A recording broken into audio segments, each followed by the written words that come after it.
Muy buenas tardes amigos y un saludo a todas las personas que vean este video. Pues amigos, el día de hoy nos encontramos a 12 de octubre del 2023.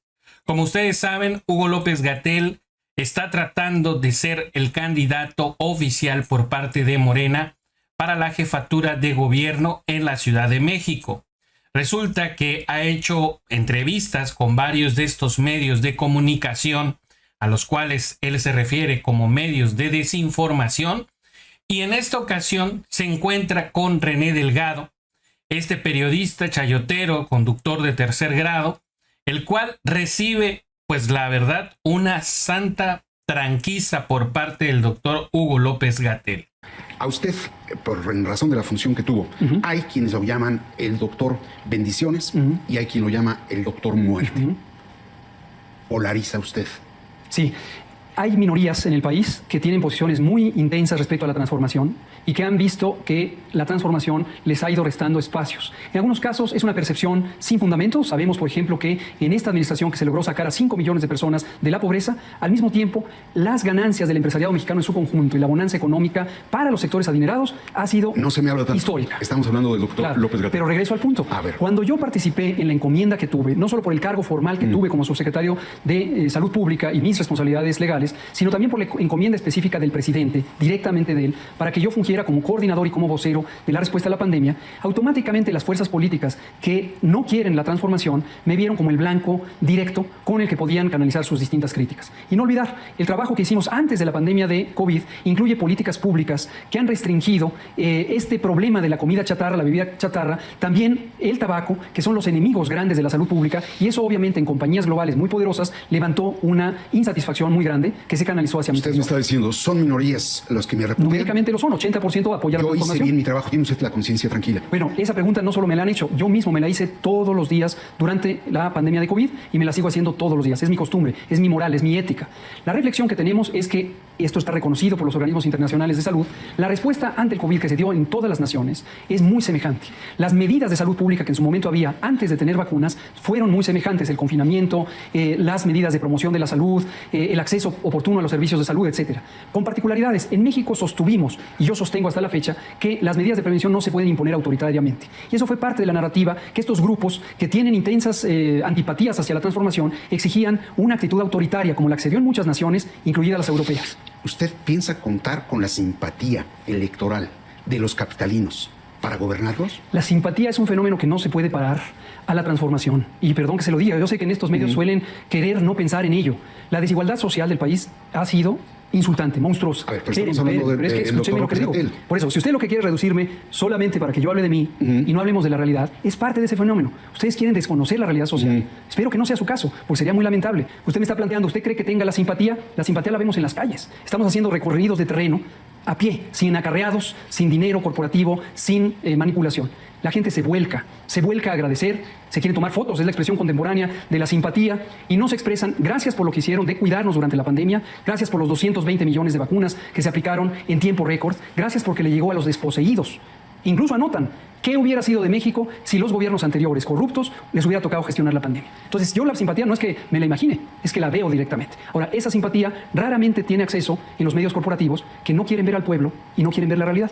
Entonces, se leen entre ustedes mismos. Ustedes se leen, se autoexplican, y entonces Reforma le explica a Fórmula, y Fórmula le explica a Televisa, y Televisa a TV Azteca, porque son parte de un mismo circuito que ahí está, con gran poder económico, pero ya no tiene esta presencia en la simpatía popular.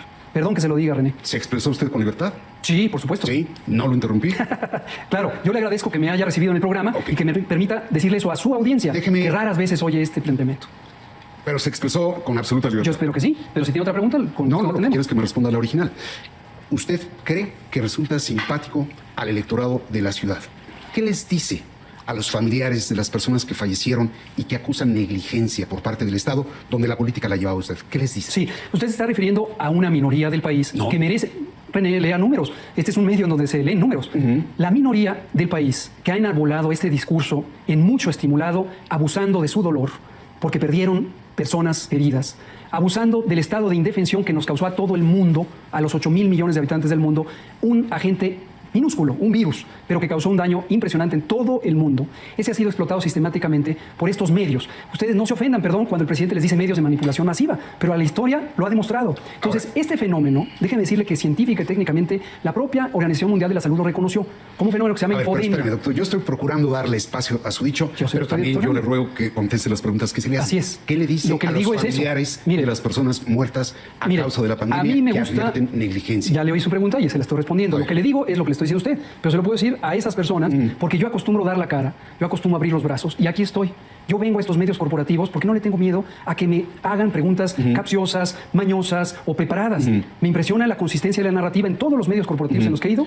Me vuelven a decir las frases que armaron al inicio de la pandemia. Lo que les digo es exactamente eso. El fenómeno que todo el mundo conoce y que mayoritariamente el pueblo de México sabe que existió. Una amenaza externa a la humanidad causada por una partícula biológica. Espero que usted tampoco sea de los que creen que fue fabricada en un laboratorio, como decía Donald Trump.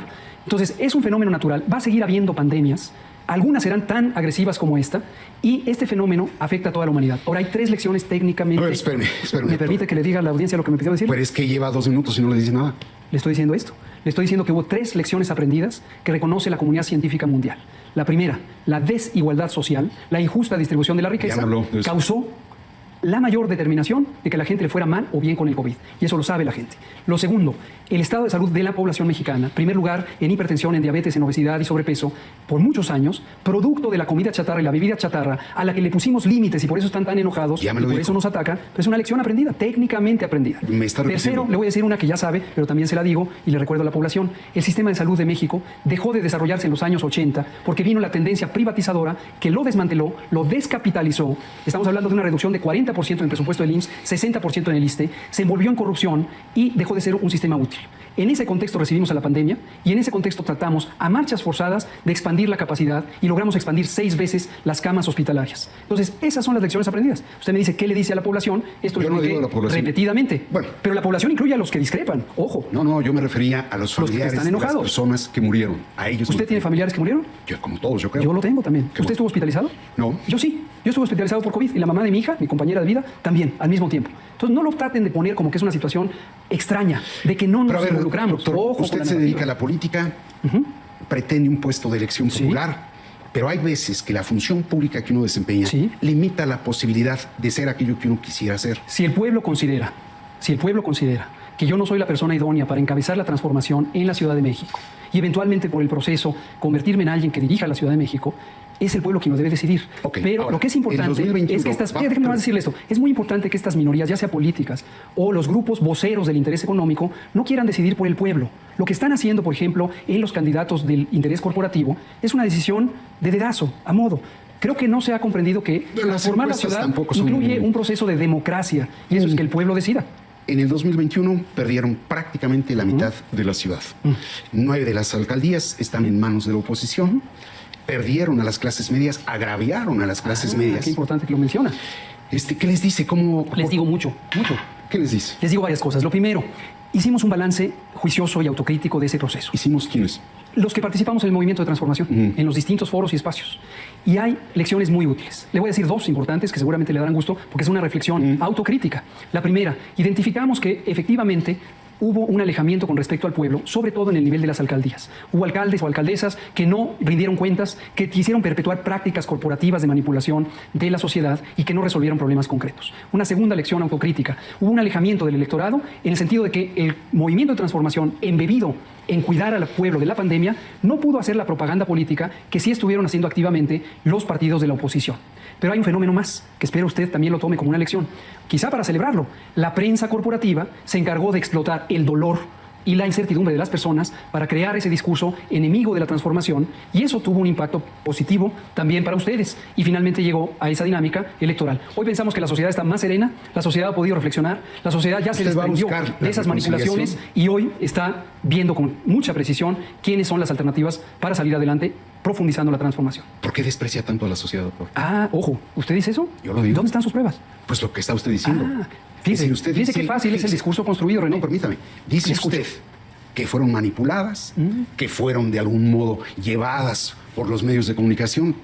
Eso es un profundo desprecio. René, ¿sabe cuánto se invierte en propaganda al interior de los medios corporativos. Seguramente usted conoce que los medios corporativos, no lo voy a acusar a usted porque no tengo los específicos, pero con los medios corporativos, la sociedad lo sabe, y si no lo sabe lo comento, operan en estas cargadas, se le llama nado sincronizado en el terreno del periodismo. Y lo que hacen es que contratan despachos, los grupos grandes, los grupos corporativos, despachos de opinión política y de opinión pública, siembran narrativas, crean este tipo de apodos, de epítetos, de descalificación, los lanzan y luego se lavan las manos y dicen, uy, están polarizando al país.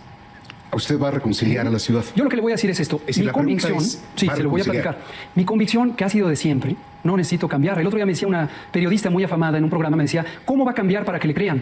Lo que le digo es, no me confundan con ustedes. Yo no necesito cambiar para que me crean. Yo necesito seguir siendo quien soy, porque esa es mi palabra honesta. Y en eso está mi convicción de que la sociedad es plural. La sociedad tiene personas pobres que fueron atendidas prioritariamente durante la primera fase de la transformación.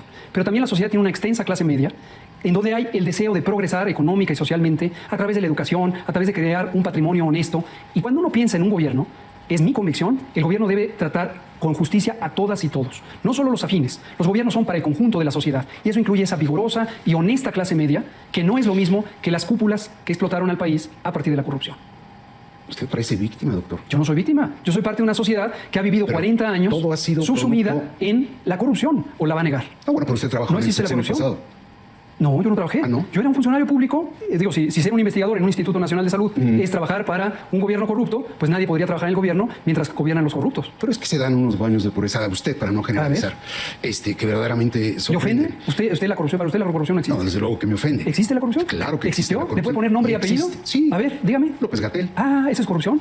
Presénteme. Me parece- Presénteme su evidencia, con gusto la escuchamos. Muy bien. Está al aire. Sí, ahí vamos. Vamos a transmitir un pasaje de lo que dijo el doctor López-Gatell allá en el 2020. La fuerza del presidente es moral, no es una fuerza de contagio.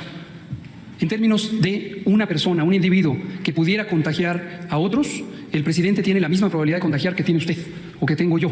Y usted también hace recorridos, giras y está en la sociedad. El presidente no es una fuerza de contagio. Entonces no tiene por qué ser la persona que contagie a las masas. O al revés, como lo dije antes, o al revés. Estamos ya de vuelta con el doctor López-Gatell. ¿Qué dice? Usted dice que es un hombre de ciencia, de Sí, academia, sí, técnico, sí. pero ve en un virus Sí. que el presidente es la fuerza moral, Sí. no la fuerza de contagio. ¿Y Eso es mentira. qué entendió usted de lo que dije? Bueno, como dice usted, al revés o como lo dije antes. Por eso, muy ¿qué entendió poco, usted? Que le ganó la ideología. No, pero a ¿qué la entendió de ciencia. eso? Eso lo ¿Por que qué estoy- sostiene eso? ¿Por qué? Porque cuando usted ve en un hombre, Ajá. que en este caso es el presidente Sí. de la República, que él no es una fuerza de contagio, Ajá. sino es una fuerza moral, Sí. me parece que le gana la ideología y pierde la ciencia. Bien, si me permite y no me interrumpe, trataré de ser breve, le cuento Procure. cómo eso es una nueva frase de la propaganda política de estos medios. Lo que usted está pensando, y lo hemos visto en varios de los medios corporativos, escritos o electrónicos, es que yo dije algo que jamás dije y consiste en lo siguiente. Esto han interpretado como que yo dije que el presidente no se podía contagiar, como si su sistema inmune estuviera moralmente protegido. Eso es absurdo, evidentemente, y por eso jamás lo dije. Lo que sí le puedo decir, porque yo soy epidemiólogo de enfermedades infecciosas y conozco los métodos matemáticos para el estudio de las enfermedades infecciosas, es que hay una condición que se llama fuerza de contagio. No es una frase política, así se llama, fuerza de contagio. Y esta fuerza de contagio, o lambda, como se pone por la letra griega, determina otra variable que se llama R0, que es la tasa o el número básico de reproducción. Es decir, cuántas personas puede contagiar una persona que es infectante durante el tiempo que lo es. Con esas consideraciones técnicas, científicas, que conozco perfectamente, declaré eso y lo sostengo y lo puedo demostrar. A lo que me refiero es, el presidente no es, comparado con cualquier otra persona, por ejemplo, la reportera Dalila Escobar, que hoy trabaja en Proceso y me hizo esa pregunta, no es mucho más efectivo en transmitir. Porque la reportera, o usted, o en su momento yo, o muchas personas, realizamos una gran cantidad de recorridos y de encuentros con otros sujetos. Entonces, lo que distingue ahí es, si el presidente se contagiara, lo cual no quiere decir que sea inmune, no tendría una capacidad suprema de contagiar a otras ¿Y personas. la fuerza moral cómo se La fuerza moral tiene una denomina explicación científicamente? obvia. Eso no es científico. Eso No es científico. Eso, porque habría de serlo. Es una apreciación clarísima de la gran capacidad de convocatoria que tiene el presidente. ¿Sabe por qué?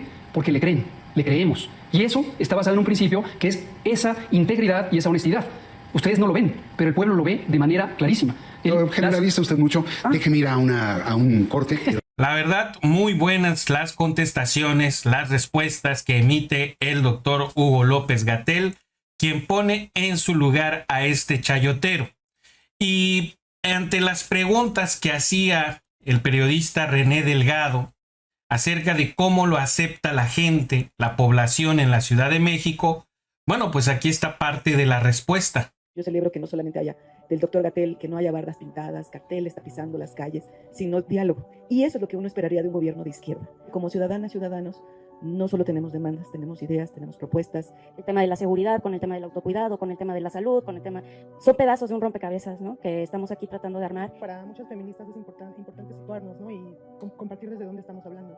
¿Y en dónde está nuestra democracia participativa, que tendría que ser no solo ejemplo y poder para cambiar las cosas, sino sería el ejemplo para los jóvenes y para los niños de qué importante es aprender a tomar las decisiones y gobernar desde ahí? La organización nata del pueblo debe cultivarse. Posiblemente una esperanza es que empiecen a converger y empiecen a ejercer esa democracia participativa, ¿no? Les agradezco muchísimo todas las interesantísimas aportaciones, reflexiones, cuestionamientos, y ojalá que podamos mantener en nuestro camino, en la transformación, este tipo de diálogo.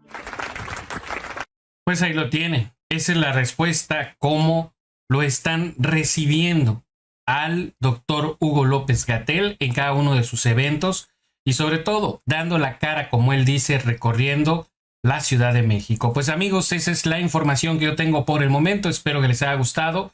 Si les gustó, por favor, denle like a este video. También los invito a que se suscriban al canal. Nos vemos en uno siguiente. Saludos. Bye bye.